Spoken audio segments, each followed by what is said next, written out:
इस drama serial पमाल के आने वाली एपिसोड में हमें दिखाया जाएगा कि रजा हॉस्पिटल में एडमिट होगा और वहीं पर वो लड़की आ जाएगी जिसने रजा पर ये सारे फेक केस करवाए थे और वो आकर रजा से कहेगी कि रजा मुझे माफ कर दो, मैंने तुम पर ये सारे केस करवाए थे, मुझे तो मालूम ही नहीं था कि तुम इतना सीरियस इसको ले जाओगे। क्यों,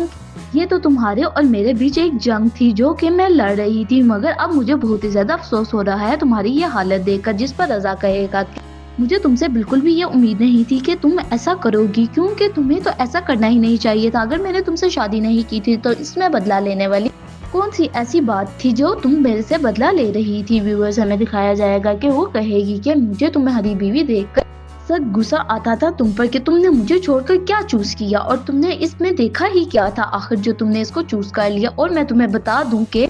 ये सारे केस में मैं अकेली बिल्कुल भी नहीं थी, क्योंकि तुम्हारी भाभी ने मुझे इतना ज्यादा पंप कर दिया था और वो मेरे साथ बराबर की शरीक है। उन्होंने ये सब कुछ मेरे साथ मिलके किया है। क्योंकि पास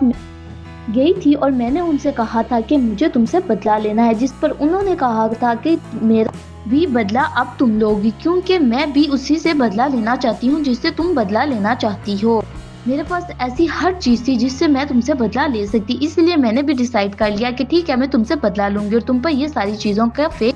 केस कर दूंगी। व्यूवर्स, हमें दिखाया जाएगा कि ये बातें सुनकर रजा का बीपी वहीं पर ही शूट कर जाएगा और वहीं पर ही रजा बेहोश हो जाएगा। जब उसे होश आएगी तो वो लड़की वहां से जा चुकी होगी और वो सीधा भाभी के पास चली जाएगी और उन्हें जाकर कहेगी कि मैं रजा को सारी हकीकत बता आई हूँ, क्योंकि मैं बिल्कुल भी नहीं चाहती कि रजा को कोई भी बात मालूम ना हो। रजा बिना बातें बताए वहीं पर ही बेहोश हो गया था और मैं वहां से फौरन से आ गई थी, क्योंकि उसकी तबीयत अगर और ज्यादा खराब होती तो मेरे पे केस हो जाता, क्योंकि आखिरी टाइम मैं उसके रूम में गई थी।